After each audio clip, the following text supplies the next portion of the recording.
still can't do an intro. Hi, welcome back to my channel.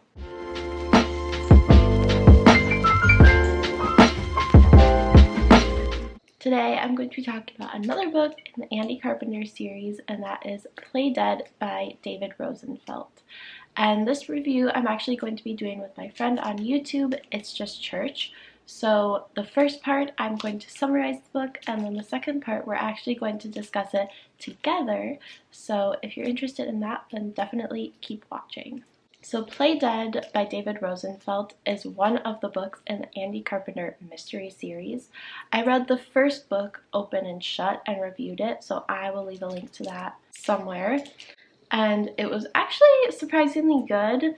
Definitely a really easy read, a read that you would definitely pick up on vacation, on an airplane, on a train.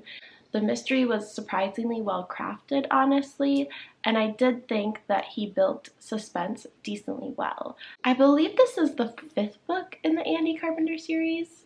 I might be wrong about that, but I think it's the 5th or 6th book. And at this point, Andy has inherited the money from his father, and he's used some of that money to start a foundation called the Terra Foundation, which helps dogs rehabilitate and find homes. It's essentially to keep dogs out of kill shelters. It's like a no-kill animal rescue. In the first book, Open and Shut, the guy that he represented, who was ultimately acquitted, Willie Miller, is running the Terra Foundation. So I actually really liked that little tidbit that we know a little bit more about what happened with Willie Miller's life.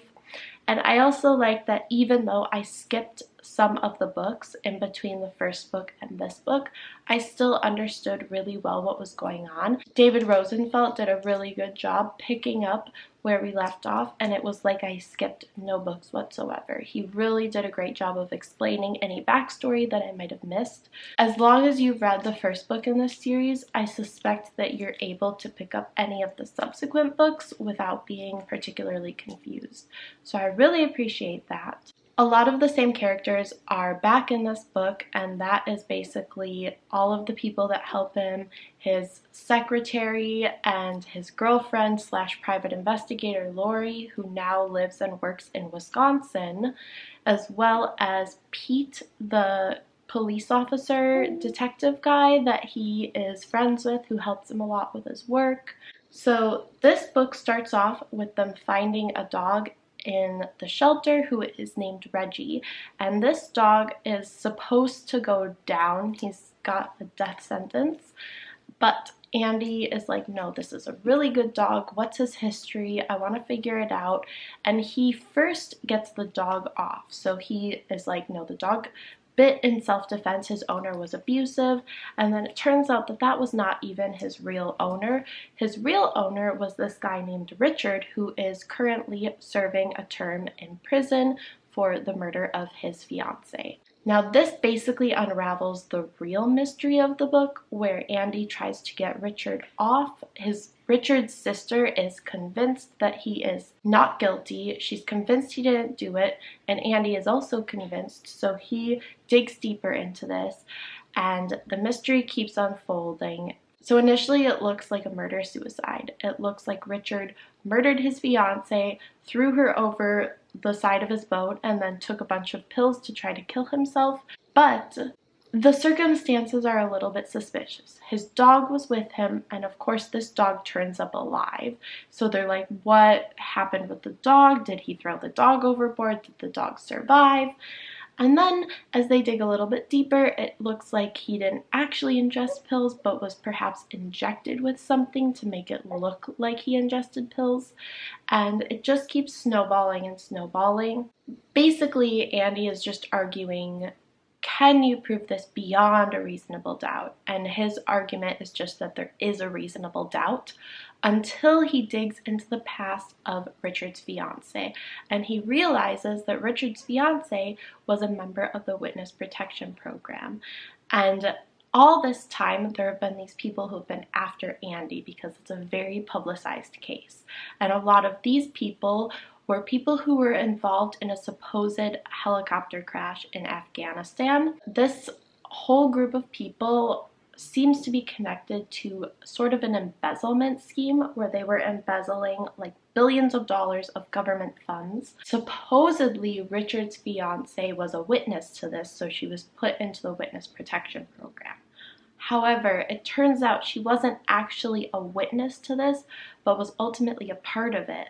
And once she got her new identity in witness protection, she started dating Richard because he worked as the person who oversaw like loads of shipments coming in at like a dock or something. So she maybe thought that she could launder the money like and get it past him if she were close to him. However, it seemed like he wasn't really going to be a person who would do that. So instead, they got him out of the way by putting him in prison. And then she brought in a new guy who was cleaning the money for her. So, and for all of the other people involved in the scheme. So it was a really interesting mystery as it unfolded. I had to include all of the spoilers. In the end, Richard is acquitted and they managed to strike up like a plea bargain where he won't speak about it to reporters in exchange for $10 million. And I really like this little part at the end where he gets reunited with Reggie, and then he also finds out that he is basically going to have enough money to just not worry for the rest of his life, which was a really nice moment because he seemed like such a good guy, and I was so sad that he was in prison for so long. Sorry if that was kind of a convoluted summary. I'm sure that there are definitely points that I missed, but the basic mystery was that. And in the end, it all worked out.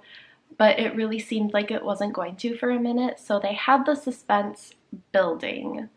Now for the review, I'm going to do a joint review with It's Just Church, so we'll get into that. So, Play Dead by David Rosenfelt. That happens all the time.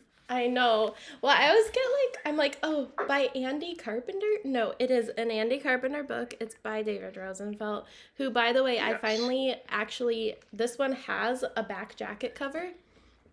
Yeah. Oh, he is living his ultimate life with the Real Terra Foundation. Yeah. No, I read about the Real Terra Foundation, and that's awesome. I was like, Okay, so we can assume that Andy Carpenter is loosely based off of perhaps himself? Yeah, I'd say fairly obviously a self-insert character. And that is one of my critiques of Andy. Yeah. He's a bit of a Larry Stew. Yeah, he's like a likable character, but I think he's almost too much of an idealized, this is what I wish I were kind of a character. Yes, I totally agree. Nothing wrong with it in this type of book, but... Right. And it's fine in this type of book, especially because he's so good at the narrative suspense that you don't think about it that much, and you're just kind of involved with the character.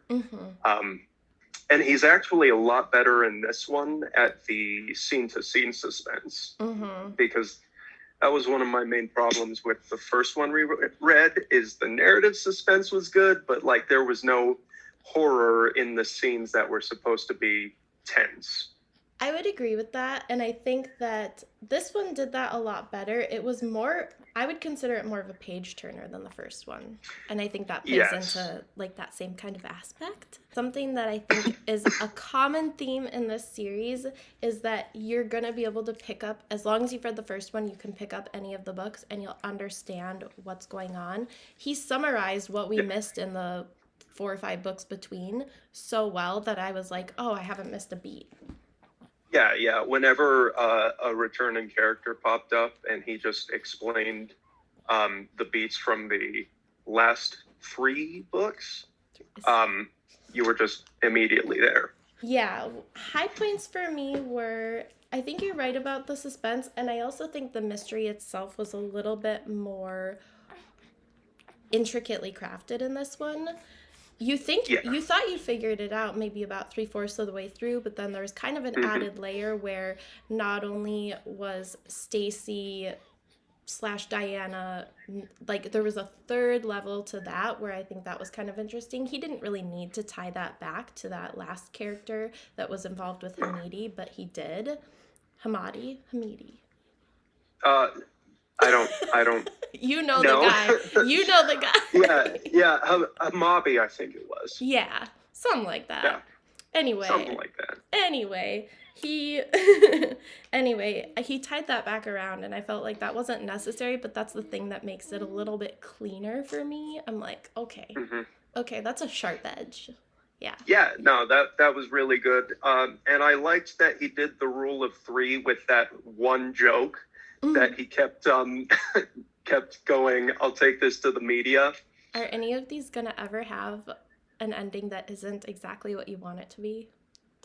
I don't think so. I think that's kind of the point of this series. Yeah. And I'm okay with that. Like, I was a little frustrated in the first one that it was just such a happy ending, but this one, he did it really well with the guilty verdict initially. That, that was very effective for me. I liked that a lot, and it made the happy ending all the better. That was effective for me too, and it kind of had me, I was really on a roll where it was such a page turner up until that point, and that was a moment where I had to stop because I was like, oh no, he really did that? In this type of book? This is like a plain book. They can't do that in a plain book. What? Right. No. Yeah.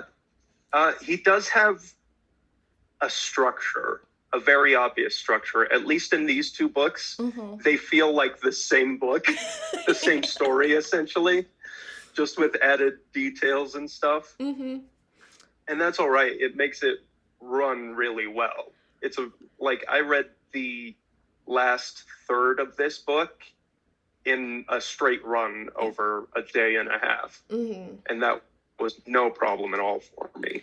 Yeah, it read really easily. I think because he has that structure, it's easy to fly through, but the second thing I'll say is that it's okay for him to have that structure because Andy is presented as a defense attorney, so it kind of makes sense that he would, be defending people, and because he's got all of this money, he can choose who he defends, so he chooses cases that are interesting, complex, he believes they're not guilty, so it does make sense. He's made it make sense to have that structure, but you're right, it is just it's kind of like how romantic comedies, that type of same feel-good structure that they all have. Yes. But yeah, I think that he's kind of made that structure work for him because it makes sense with the characters and with the backstory.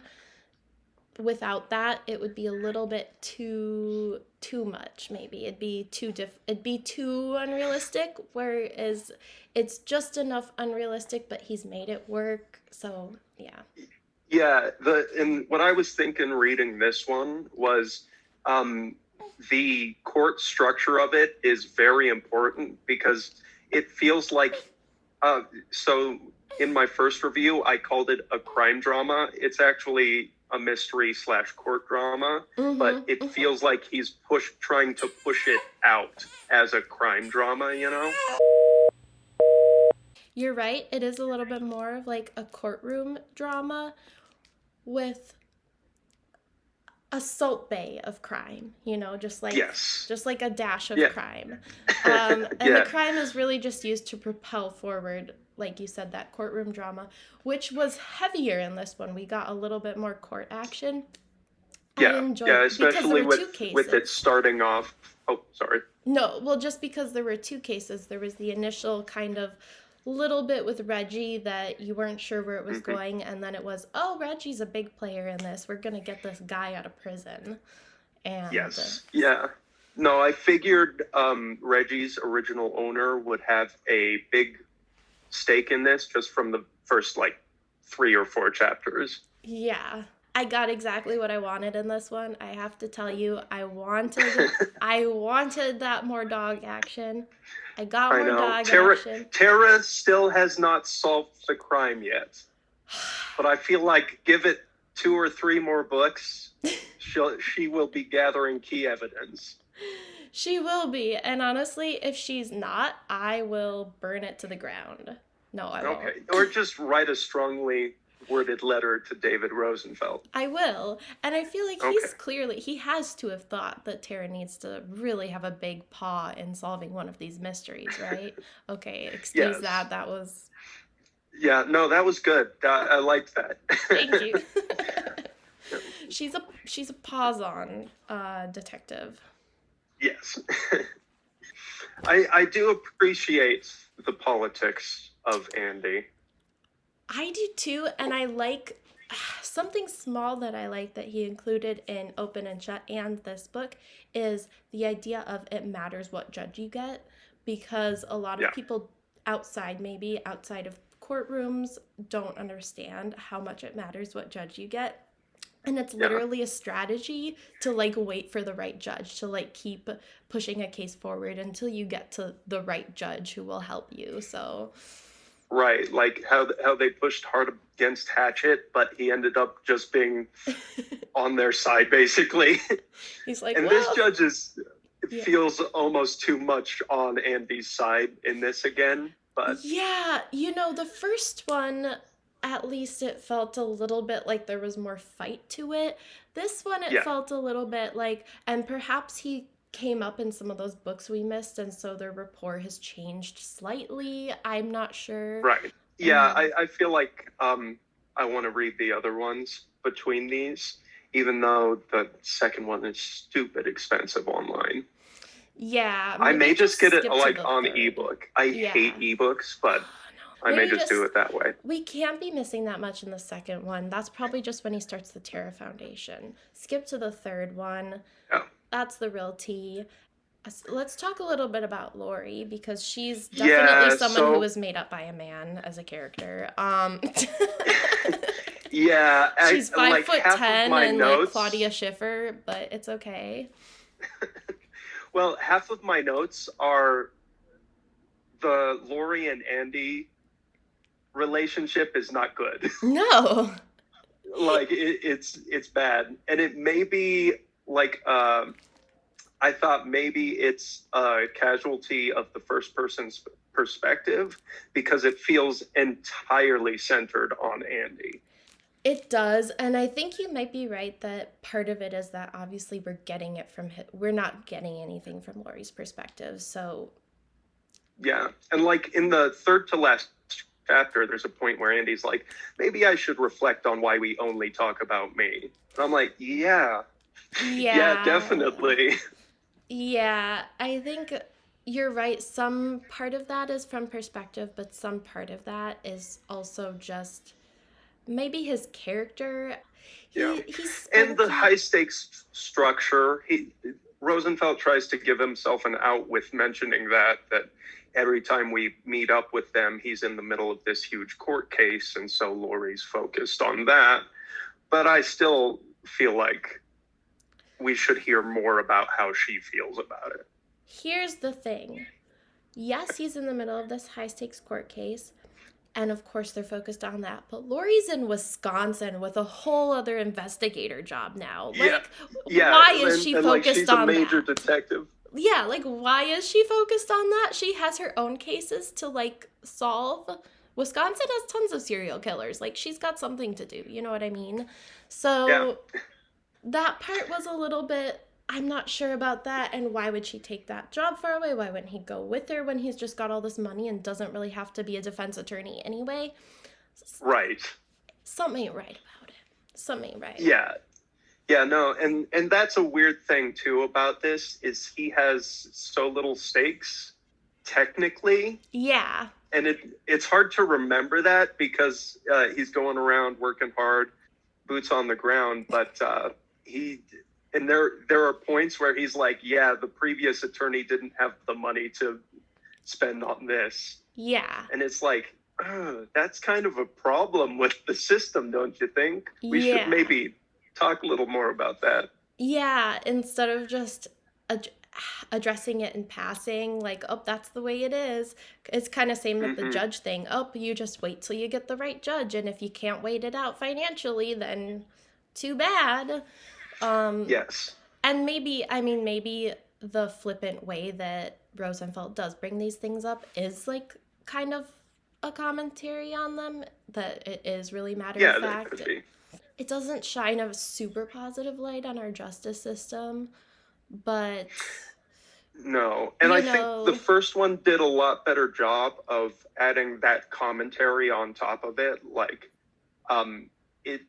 like you hear Andy multiple times explicitly denouncing the death penalty and talking about restitution for Willie and stuff like that. And I And I feel like there wasn't as much in this one. There wasn't, and I feel part of that is because he wasn't necessarily up for the death penalty, so you didn't maybe get the opportunity, and then just like the background of the characters and the nature of the crimes were like Willie Miller, like clearly it was prosecuted really, really intensely because he's a black man. And so, and they definitely did hit on that. And the fact that it's like the death penalty for it I think you're right. There was a heavier commentary in the first one. Bringing up Willie Miller, though, I do love that we got at least a little bit to see what he's up to, because yes, oh, if that isn't just the best ending, is not just oh, we got you out, but like you have a life afterwards, and this is what it looks like, and it's actually he's married, he's working at the Terror Foundation. It sounds great. Yep, I love it. I liked that follow-up because I kind of needed that. Yeah, and that is a good thing of Andy's character, is he does bring these people into his life and continue to support them with what he has. Yeah. He's kind of a character that is maybe the author, when you play that game of what would I do if I won the lottery? What would I do if I inherited a lot of money? It's a little bit like that. It's kind of like that game that you play with yourself or play with other people, but maybe if you wrote it into a character a little bit, which isn't a bad I thing. could see that. The Lori relationship was the main thing that just kept sticking out for me. As a negative? Yeah. And that... I had problems with Lori's character from the beginning. Not that she's a bad character, but that we get Andy's character, who's already kind of this idealized version of maybe what most defense attorneys are. That's fine. He's like this idealized version. It just seems a little too... Okay, so now he's got this girlfriend and she's like a 5'10" bombshell who's also a private investigator. It's just a little bit too much. It's a little too much. It's just too much. That's true. I'm sorry. And the on-again, off-again colleague relationship from the first one was... It was a little uncomfortable for me even at that time with her as a character, because she feels like a strong character, but in practice, she's not. She's totally centered around Andy. Well, and even the thing of like when he went back to his wife in the first book, Nicole, I think. Anyway, when he went back to her, it doesn't matter. When he went back to her, and I felt like that was it for Lori. That would be it for most people. Yeah. Weird. I don't know. Lori is just somebody that's there to like add a little bit of sauciness to Andy and prop him up, and she could be a deeper character, but so far she hasn't been treated as such, so we'll see. Yeah, that's true. I really hope. We'll see. Well, apparently, one of the court cases was centered on her in the previous books. That's right. Yeah, I that just popped up. So that might be interesting to read. I'd like to get more insight into her if it exists. It's gotta. There's so many of these. At some point, we gotta find out more about Lori. I would agree, though. That was kind of a weak spot, and a lot of it was just him saying, oh, I wish she was here, I wish she was here, and then she was there, and he's like, I wish she'd never leave, and it's like, okay. Right. We get it. You're in a long-distance relationship.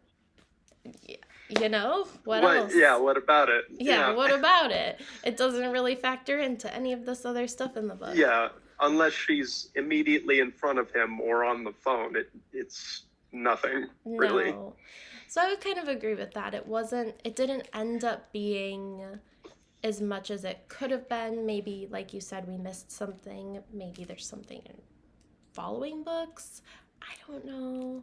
I hope so. Yeah, we'll have to keep reading and see. Yeah, I'm hoping the for one I'm something most more. excited about is Dachshund Through the Snow, because he started doing Christmas puns with some of the later ones, and Okay, that's the one with like 3 puppies on the cover too, right? yeah. Oh yeah, no. Yeah. That's the Yeah. one that I discovered first, because I was like, what is this?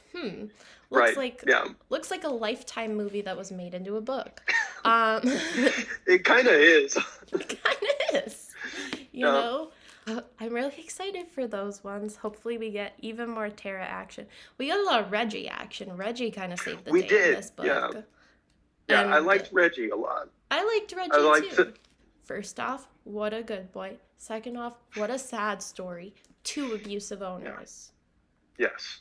You gotta be kidding me with this. You're gonna make me cry before you make me smile? Done. No. Reading this postpartum was a mistake. My hormones were everywhere. But he also got 2 very good and caring owners, so. That's true. Oh, speaking of caring, Karen. What are your thoughts on Karen as a character? Richard's sister. Okay, yeah. I like her. I'm sorry.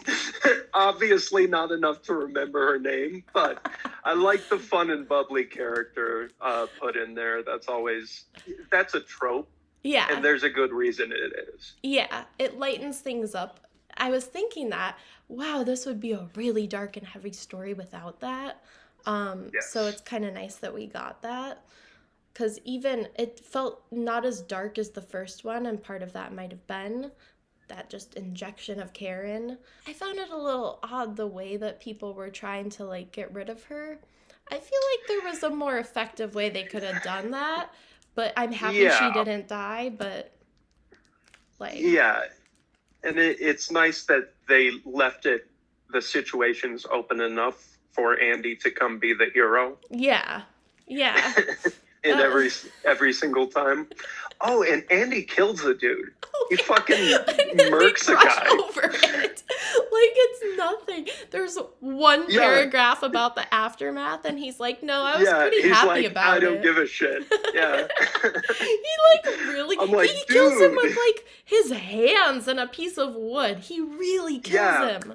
Yeah, have you seen, so I just recently watched Under the Silver Lake. Very good movie starring Andrew Garfield. Okay. Came out last year, I think. But there's this scene, and it's a dark movie, but it's not brutal. But there's this one scene in like the latter third of it where he just straight up crushes a guy's skull with a guitar. And I just had that image in my mind during that scene, and it was just horrifying. And I was like, dude. Yeah. Andy, the way how are you just going to glaze over this? No, the way it was described was like until his head was like in and mushy, and I was like... Yeah, and they're like describing the sound of the skull being crushed. But so nonchalantly that it just really threw me for a loop in what is otherwise kind of a more lighthearted mystery than many. So... Yeah. I don't know if I... Yeah, so that's a little incongruent. Yeah, that was... Ooh, yeah. That's a really good point. And on that positive note, no, I'm just kidding. But I did, overall, I liked it again. I would just keep reading these books. They're an easygoing kind of read. They are, yeah. You know, definitely. They're not, I don't have to dig deep into my emotions. No, it's not questioning much about society or self, so. No, it's just kind of like, okay, there's a little bit about the justice system, but they do kind of gloss over it for better or worse, and I always say they about authors. Maybe that's good. I understand. Maybe that's good. Hey, it's the general pronoun. It should be fine. It's the general pronoun. Yeah, but I liked this one too. I'm excited to continue reading these. I'm very excited. Obviously, we have some points that we want to see in the series, so. Yeah, I would like to see more points. I'd like to, just now that we're talking about it, just as like an aside, I'd like to see a little bit more about Pete as well. What's Pete's deal? Pete's the cop. What's Pete's deal? Yeah, no, Pete Stanton. Yeah, I like him. I just want to know a little bit more about him, just a little more. Mm-hmm. He talks a tough talk, but he's an old softie. Yeah, obviously. Yeah. Vince, I like Vince. I have no problems with Vince as a character. Yeah. I just straight up like who he is and how he's presented. Yeah. And with the whole Petroni thing, it makes sense that Vince is his liaison. And I like the dynamic with Vince and Andy in those scenes where he's trying to get a hold of Petroni. Yeah. Is that how you say it? Okay. I'll stick with it. Petroni. Yeah, you know French, not Italian. Yeah. I'm not sure. I think in Italian there's a lot of word final vowels, so maybe that. I would read this series more and more, and I would actually recommend this book to basically anyone who's interested in mysteries. What would you recommend this to people? What would be kind of your thoughts on recommendations, where it stands in your reading? Yeah, no, it's a really good fast read, and I would recommend it to anyone who wants a good mystery, a good crime drama / courtroom drama. And then, of course, like dog lovers, I think you will be endeared to Andy's character because he is a bona fide, unabashed dog lover. And I think even if you're not crazy into mysteries, it's kind of like a dip a toe in the water because it's not super violent, with the exception of a couple scenes. That weird scene, yeah. Yeah, with the exception of a couple of things, it's not too intense compared to some other mysteries. Like, I read a little Harlan Coben, and that felt a lot more intense than this, so I think I would recommend this to a pretty wide variety of people. Yeah, like you said, it's a great plain book. It is a great plain book, and it's also a good train book. Yes, yeah. Once COVID's over, of course. Well, yes. Safe travel. It's not over yet, people. No, it's not over until the Vax lady sings. That was a bad one. Perfect. No, I think that's one to go out on. Okay. Thank you so much for watching. Hopefully you enjoyed this. If you've read this book or any of the other Andy Carpenter mysteries, let me know below. I've become suddenly kind of a super fan of these books. I think that they have just the right amount of suspense, interesting mysteries, and of course, lots of golden retrievers. So I'm a big fan of that. But yeah, let me know if you also like these books, and thank you for watching. I will see you later.